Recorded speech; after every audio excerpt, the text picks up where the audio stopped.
There are a lot of foster carers out there who foster just purely for money. And of course, not all foster carers. There are some brilliant foster carers out there. There are ones that definitely do it for the money. And I had personal experience of that. I could name like 3 or 4 foster carers who I definitely think were in it for the money. But there was one foster carer I had, and she was the last foster carer I ever had, who I would say she was fostering not for money, but out of loneliness, which honestly I think was just as harmful. She was specialised in taking in teenage girls who were pregnant. I was 2 months pregnant when I started living with her, and I lived with her until I gave birth. We will call this foster carer Sandra. Before I lived there was a girl who lived there before me. We'll call her Hannah. Hannah moved in with Sandra when she was a couple of months pregnant, like I did, and then she stayed with Sandra until her daughter was 1 year old. I don't know too much about Hannah's childhood, but I know it wasn't great. There was a lot of neglect involved. She had several siblings that also all ended up in foster care, so she didn't have it easy. When you are not shown much love as a child, you will naturally, when having your own child, struggle a bit more emotionally. And when I say struggle, I mean struggle. I don't mean be a bad parent or do a really bad job. You'll just struggle a bit. Bear in mind, we're talking about pregnant teenagers. So Hannah stops living with Sandra. She gets her own flat and moves into it with her 1-year-old child. A couple of months later, I move in. Sandra and Hannah are still very much in touch. So there are times when I'm at the foster placement and Hannah would come over. I really liked Hannah. She was quiet, till she was shy and, quite introverted, but she seemed like a really nice girl. Her child always seemed happy, it seemed like a normal family. A couple of months later is when it all went downhill. Hannah gets involved with a man who's violent. The man is controlling, he's coercive. Hannah, who was in education, ended up dropping out.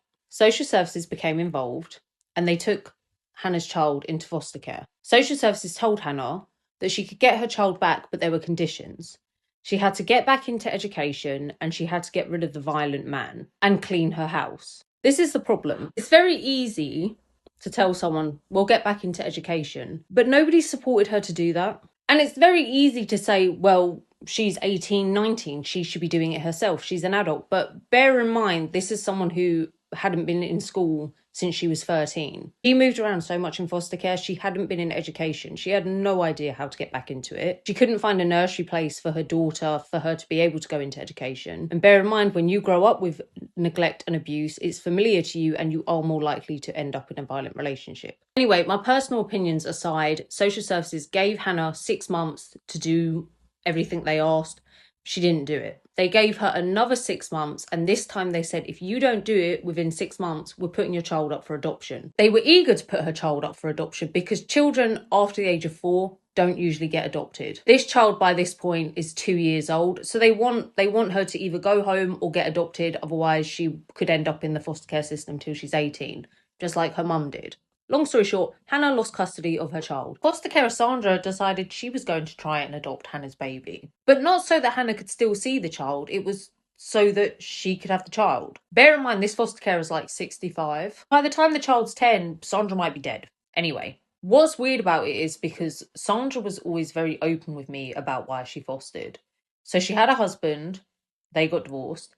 She got married a second time, they got divorced. She then got a dog, the dog died. She got another dog, the dog died. And then she started fostering. And that's what I mean by it was out of loneliness. Another component of this story is Sandra stole my baby. And when I say stole, I mean when I gave birth, she barricaded herself in her bedroom with my 2-week-old.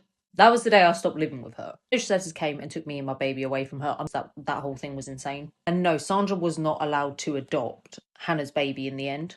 Thank God. A psychologist actually, who was working with Hannah while she lived with Sandra, a psychologist actually wrote a detailed letter to the court explaining why Sandra should not have Hannah's baby. Sandra was crazy. So I gave birth, everything was great. Visitation hours ended at 8 p.m. So everyone left me and it was just me and my daughter. We ended up having to spend 3 days in hospital, but that's another story. Next day, my mum arrives at the hospital to see me and my daughter. Me and my mum, we really had started to build on a relationship again. We were starting to get on with each other. We have a relationship now and it was going great. My mum offered to watch my daughter while I had a shower. I went into the shower. When I came back into the room, Sandra was there, the foster carer. Sandra and my mum are sitting next to each other and my mum looks really upset. My mum is cold. She does not show emotion. So the fact that my mum looks upset, I know something's wrong. So I asked her, are you okay? And she said, yeah. And I saw her just slightly glance at Sandra. So I knew, okay, it's to do with that, but I'm not going to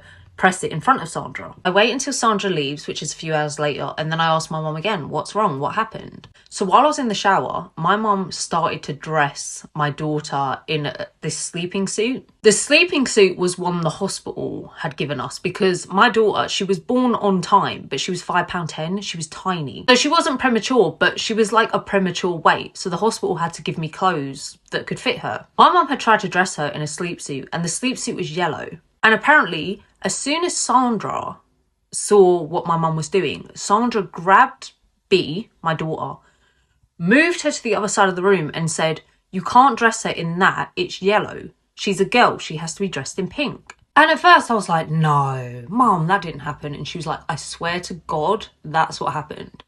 So at this point, I'm like, okay, that's really weird. And bear in mind, because of everything that had happened with the girl Sandra had tried to adopt, I was kind of like, okay, this is really flipping odd. I also want to quickly mention happened was, when you give birth, like there's this big thing about who cuts the umbilical cord. I had said I wanted my mum to do it. Sandra, as my mum was cutting the umbilical cord, I didn't see this, right, because I was facing the other way, right? The way I gave birth, it wasn't sitting upright. I was facing the other way. As my mum was cutting the cord, Sandra apparently placed her hands on my mum's so that it was almost like she was cutting it as well. So me and my daughter, we were in hospital for 3 days. We then returned to the foster placement that I was already living at. The problem started within 3 or 4 days of me being there. So there are 2 ways to feed your baby. One of them is demand feeding. That is when you wait until your baby wakes up and then feed them. Or there are people who wake their babies up every 3 or 4 hours to feed them. I did the demand feeding. So if my child slept for 5 hours straight, I left her to it. I didn't wake her up to feed her. I figured when my daughter's hungry, she'll wake up. If she's not waking up, it's because she needs to sleep. I think either method is fine. Whatever you choose to do, that's your decision, and either one is fine for your baby. I chose to do the demand feeding. Sandra didn't like that. Sandra said I should be waking her up every 3 hours to feed her. And I told Sandra the reasons why I didn't want to, the reasons I just told you. And my daughter she was completely fine. Sandra started to get a little bit too clingy. She never wanted my daughter to be put down, basically. If I was holding my baby, as soon as I'd place her in her Moses basket, Sandra would be like, no, you must hold her at all times. Someone must hold her at all times. And then she would pick her up. I didn't like that. 12 days into me and my daughter living there was when the incident happened. So we were living in Thornton Heath. The house we lived in backed onto a park. If you know Thornton Heath, it was Melfort Park. I needed to go to the shop, so I thought I'd take my daughter for a walk around the park on the way to the shop. I'd taken her out in her buggy. We were out for maybe 20-25 minutes. When we got home, she was asleep in the buggy. Through the kitchen window, I could see the hose tap was on. This is the end of August, so it's really hot, but the tap was just on. It had no reason to be on. So I went into the garden to turn it off, and I left my daughter asleep in the buggy. I was outside for no more than 2 minutes. I came back into the hallway, looked into the buggy, and my daughter wasn't in there anymore. So my first thought was, oh, she must have woken up and she's with Sandra. I go into the front room and Sandra is sitting there on the sofa with my daughter in her arms, cradling her. My daughter's fast asleep, so I was like, oh, is everything okay? This is how Sandra looked at me. And she had blue eyes as well. And some people's blue eyes are just really like flipping scary. She had scary blue eyes, the type that look into your soul. So she was just staring at me and I got this really uneasy feeling. But I tried again. What's wrong? Did she wake up? She didn't answer me, but I saw her grip tighten. Call it mother's intuition, call it whatever you want, but I knew something was not right. So I've looked at Sandra and I've said, can I have my baby back? And I'm trying to say it in when you feel really awkward, you just feel ridiculous for asking. So I sort of giggled as I said it. She looked me dead in the eyes and said no. And I was like, what do you mean? She's like, you're not having her back. By this point, I'm in disbelief. And I was like, what? Why? What's wrong? What happened? Why not? She was like, you're very angry right now. I can see how hostile you are. I don't even know what to say. I'm sitting there thinking, is this a joke? Is this a prank? I don't understand what's happening. She stood up, still holding my daughter, and walked out the room. At this point, I don't think it's a joke anymore. I don't think it's a prank. I follow her out of the front room and she's already halfway up the stairs. So I started to run after her. 50% of me is, something's wrong, I need to get my child back. But the other 50% of me is, I'm not going to wrestle my foster carer while my 2-week-old baby is in her arms. What do? I followed her all the way to her bedroom where she shut the door and I heard the lock turn. Now I've freaked out. What I should have done, and is one of my biggest regrets for not doing, I should have called the police. I should have called the police and got them to come over, because then they could have written some sort of report down. Instead, I called my social worker. I'm half crying at this point because it's not a joke. I told my social worker everything that happened, that she is in the bedroom with my child. She's locked the door. She's not answering me. I was speaking right outside Sandra's bedroom, and I was speaking really loud because I was hoping that if Sandra could hear that I'm actually on the phone to someone, she would come out, but she didn't. My social worker just said, stay where you are, I'm coming over. Next person I called was my mum. My mum pretty much said the same as the social worker. She said, stay where you are, I'm coming over. Bless my mum, she had a broken ankle at the time. She got a taxi all the way over. I stayed outside Sandra's bedroom until they arrived. The door knocks. I run down the stairs. As soon as I open the door, I can hear the bedroom door upstairs open. Somewhere in my foster care files, it has the actual report that my social worker wrote about what happened afterwards, but I still remember. Sandra's come downstairs with my baby. I'm like half crying, half yelling, just out of, what's the word? I'm just like half shouting out of shock. I felt delirious. I think that's the right word. My mum has gone over to Sandra and instantly taken her and given her to me, my daughter. My mum took my daughter and gave her to me. Sandra handed her over, no problem. Social worker's like, right, pack your stuff, to me. I loved my social worker for that she didn't sit there and try and say, well, what happened? Let's mediate. She just straight away said, just pack your stuff.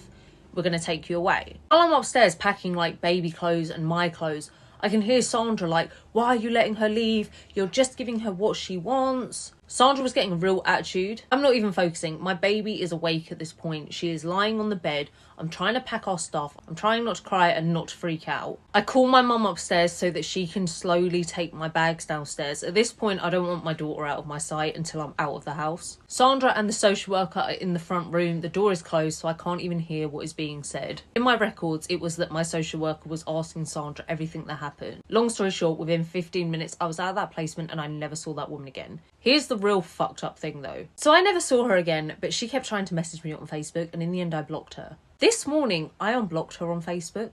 All of this happened when I was 17. So I've had her blocked for over 10 years. I scrolled all the way down to 2012 because her profile's pretty private anyway. It didn't take too long to scroll down. I scrolled all the way down to 2012 to the time I was living with her. Tell me why pictures of my baby are on her Facebook. What is this? That is me and my baby. That was the first picture I ever took of me and her together. 14th of September. I left hers before then. That was my profile picture on Facebook. Why is that on her Facebook? She reposted the exact same picture with a new caption 2 days later. I wasn't living with her at this point. I scrolled down a bit further. This is from the 26th of August. So this is when my child is 6 days old, and that is on her Facebook. I didn't have her on Facebook. So I had no idea that she had taken this picture and stuck it on her Facebook. I'm a flipping foster child. I have such a thing. I'm so against foster carers posting pictures of their children on social media. I think it's important that foster carers talk about children and talk about fostering. It's really important to do that, but not post pictures. And especially that's not even me, that's my baby. There are people on her Facebook who saw that. I didn't give permission for that. On the same day, she'd posted another picture, and this is right after she's come out of my vagina. That's the first ever picture of her. I didn't take that picture. I didn't know that picture existed until today. I think she must have taken it because I showed my mum. My mum has never seen that picture in my life. That arm there, that's my sister. That's my sister's arm. And the baby is in my mum's arm because I recognise that top. That's my mum's top. She has taken it and uploaded it the day she was born. 20th of August, that's my daughter's birthday. Literally, she's fresh out the womb. I didn't even put a picture up of my baby the day she was born. Anyway, this is the story that keeps on giving, because I have another part to this story. She stole another child. I'm not making this up. She stole another child, and it is a huge coincidence how I found it out. I met the mother of the other child who she stole, and it's a huge coincidence. And it was after this that she finally stopped being a foster carer. She should have stopped being a foster carer after the incident with me, but she wasn't. It's not funny, but it kind of is. But it's also not, but it kind of is. Do you know what I mean? So after the foster carer stole my baby, me and my daughter went and lived independently. While I was pregnant, I was attending college, and I completed my college course 2 weeks before I gave birth. Before I became pregnant, I was involved with a really bad group of friends, but once I found out I was pregnant, I cut myself away from all of that and I never saw those group again. While I was in college, I made better friends who are lovely, who I'm still friends with, a lot of them to this day. And they were really supportive of me while I was pregnant and after I gave birth. Also become really close with my college tutors. So when my daughter was about 3 months old, my college tutors were like, we really want to meet her, can you bring her in? And I was like, yes, of course. Missed all my friends, I missed the tutors, and I just thought it'd be a great excuse to just get out. So it was on a Friday, I went down to the college, my friends, you know the novelty when you have a new baby, all my friends wanted to hold her, all my friends wanted to see her, and yeah. Now, in the 4 months that I hadn't visited that college, new people had joined the college course. One of them was a girl who we'll call Amy, who I didn't know personally, but I recognised her because I knew her brother. The area my college was also the same area I had grown up in. And that area was one of those areas where everyone knows each other or everyone knows someone who knows someone else. It was one of those areas. I said hi to the new people and I said hi to Amy and I said, oh, I know your brother. And she was like, oh, that's cool. And she was looking at me a bit oddly, but I didn't know why. I would soon find out. One of my tutors, we will call her Louise. Louise pulled me aside and, you know, she asked me how I was and did the catch up. And then she said, I need to tell you something. I was like, okay. And she was like, you know that girl Amy who you were talking to? I was like, yeah. And she went, I hope you don't mind, but I told her about the experience you had with your foster carer, Sandra. Because Louise knew it all, because me and Louise were close, even though she was my tutor, we were so close, I told her everything, I'd updated her on my life. She knew what Sandra had done. I was like, oh, okay. And first of all, I'm thinking, why would you tell her? But then Louise quickly said, this is why I told her. Louise told me Amy is now living with her. My first thought is, what the fuck? Why is she still a foster carer? In that moment, I was thinking, I need to ring social services. But at the same time, I had just got rid of them. Like, I am finally free from social services. And, you know, it sounds really selfish, but I did not want any more involvement with them. So, yeah, Louise said, Amy's now living with her. Can you keep an eye out on her? And I was like, I'll do what I can. Before I left the college for the day, I just quickly went up to Amy and I said, oh, Louise has told me that you know I was living with Sandra. And Amy said, yeah. And I just said to Amy, if you ever want to talk about it, like, I'll be visiting here once a week now. So, you know, if you ever want to talk about anything, you can talk to me about it. And Amy, you know, she was like, oh, thank you so much. But, you know, it's actually going fine. I've been there for 2 weeks and it's been fine. So I was like, okay, no problem. Amy then quickly proceeded to tell me why she was in care. Now, I don't know how true or not this is. Amy told me that her and her daughter, who is 3, they were living independently in a flat. Right? So she'd grown up living with her mother. She'd never been in foster care before. Due to overcrowding in the family home, Amy and her daughter were now living independently in a flat. Now, apparently the roof, they were on the top floor, and the roof of their flat had collapsed. So they couldn't live there anymore. So her living with Sandra was sort of like temporary accommodation until her home got sorted out. She would be living with Sandra. That made sense to me, to be honest. Social services may have already been involved with Amy and maybe she didn't want to mention that, but it doesn't really matter. Like, that's the story she told me and I just took her word for it. Every week, once a week, I would go down to the college just to get out of the house, see my friends, see the tutors. The next week that I went, Amy wasn't there. The second week I went, Amy was there, and as soon as she saw me, she practically ran up to me. She said, you know, you said I could tell you about Sandra if it's not going well. And I said, yeah.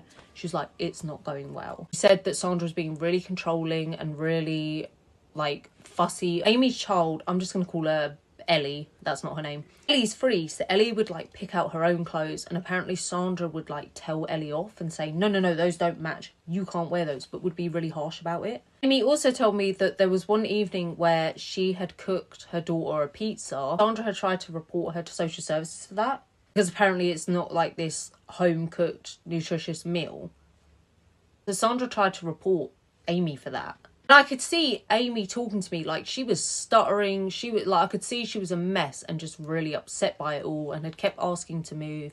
and social services weren't going to move her because they said, well, within a month you'll probably be back in your flat, so we're just not going to move you and unsettle you. Long story short, so I won't go into all the complaints that Amy had. Long story short, so obviously Amy's at college, and while Amy's at college, her daughter Ellie is at nursery. Sandra, while Amy's at college, so this is 2 weeks after I've last seen Amy. Sandra went to Ellie's nursery and said, Ellie has a doctor's appointment, I need to pick her up. And the nursery let her. Now, Amy says that happened because Sandra had met the nursery people, because there were a few mornings where Amy had let Sandra take her daughter to nursery. So I don't know if the nursery just thought, well, yeah, we know Amy's in foster care and we know, you know, that Ellie's been around Sandra and it's fine. But either way, the nursery let Ellie go with Sandra. Sandra then didn't return until 8 p.m. Imagine this. Imagine you're a mother. You go to pick your child up from nursery and then you find out that your child has already been picked up by someone else. And it doesn't matter if you know the person who's picked them up. It's still this crazy, unexpected thing. All I know is Sandra came back at 8 p.m. Amy had like freaked the fuck out, understandably. I don't know if she continued to live with Sandra after that. I don't know if she got moved to a new placement when she got her flat back. The thing is, I haven't spoken to Amy in years, but me and her still have each other on Instagram. By the way, Amy is a fake name. I was almost, this can sound really bad, really bad and selfish, but I was almost tempted to message Amy and just say, can you remind me about all the details of that? But then I thought, no, I'm not going to do that. Like, imagine someone hasn't spoken to you in years and straight away they're like, oh, do you remember when your baby got stolen? Like, tell me about it. And I also knew it'd be for the wrong reasons, because it would be just so that I could make this video more clear and coherent. And I just thought it'd be out of order. So I haven't actually, I didn't message Amy. Not gonna lie, some parts of the story didn't make sense. And part of that is probably because I just don't know enough details. But at the same time, I do believe the story because of what had happened with me. Sandra had tried to steal my baby. And also, if you watched the part before I told that story, I talk about how Sandra had tried to adopt someone else's baby. For me, she had fostered another girl who had a child and she was trying to adopt that child. So I'm quite inclined to believe Amy's story that Sandra did take her baby from this nursery. After that happened, I know that Sandra moved up to Durham. Durham was where she was born, and she'd moved down to London, but after that she moved up to Durham. But to this day, I don't know if she was told she wasn't allowed to be a foster carer anymore and that's why she moved back up, or if she just simply chose to stop being a foster carer. Timing was also convenient because Sandra's daughter, she had her own daughter who's in her 30s. Sandra's daughter had also had her own child. So Sandra was now a grandmother and her daughter was living in Durham. So Sandra could now be around a baby whenever she wanted. Sandra was really fucked up. I'm actually really angry about it.